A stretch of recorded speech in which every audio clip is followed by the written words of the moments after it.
Bir neçə gün bundan qabaq paylaşdığım postda verdiyiniz rəyləri görəndə, yəni bunu başqa cür sözlə ifadə eləyə bilməyəcəm, amma ə, inanın mənə şok yaşadım. Niyə?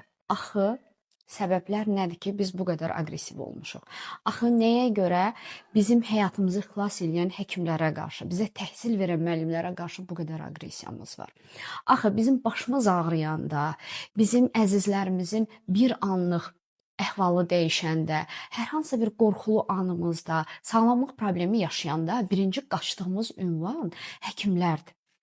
Amma bu günlərim bir həkimin həyatına qəsd edilməyini adi və səbəbkar kimi qarşılayırıq ki, bu səbəblərə görə bu oldu. Bəs yaxşı, indiyə qədər sizin həyatınızda baş verən hadisələrdə heç vaxt həkim sizə kömək eləmədimi ki, bu günlərin bu qədər qəddar danışırsınız? Və yaxud hər bir müəllimmi pisdir, sizin övladınıza nəsə öyrətmir deyə onu da qaralayırsınız. Əlbəttə ki, yox. Müəyyən bir anlıq aqressiyanın hesabına siz bu günlərin cəmiyyət olaraq o düşüncəni qəlibləşdirirsiniz və çox təəssüf ki, öz ətrafınızdakı gələcək nəsillərə də ötürməyə çalışırsınız.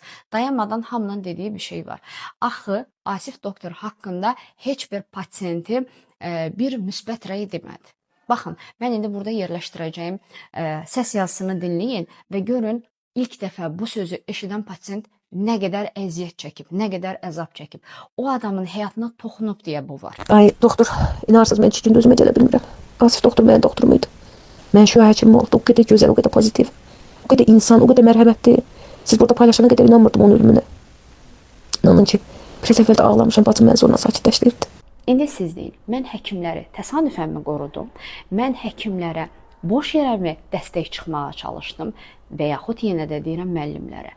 Bu cəmiyyəti ayaq üstündə saxlayan həkim və müəllimlərimizdir. Birinci bunu qəbul eləyək. Hər şey təhsildən və sağlamlıqdan keçir və onlar sağlam olduğu müddətcə cəmiyyətdə gördüyünüz yerdə qalan bütün vəzifələr mövcud olur.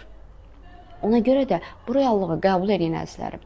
Bu cəmiyyətin aqressiv formada həkimi günahlandırmaq deyə bir seçimi olmamalıdır. Biz kiminsə xəstə olduğunu, kiminsə çıxılmaz vəziyyətdə olduğunu, çıxılmaz vəziyyətdən bu qərar verdiyini başa düşsək belə, bunu bütün həkimlər pisdir, bütün müəllimlər pisdir, bu cəmiyyəti düşünən, doğrudan da qayğı göstərən insanın pisliyinə yönəltməməliyik. Sosial mediada bunu bu formada təqdim etməməliyik. Yaşasın gözəl həkimlərimiz, savadlı həkimlərimiz, yaşasın bizim müəllimlərimiz.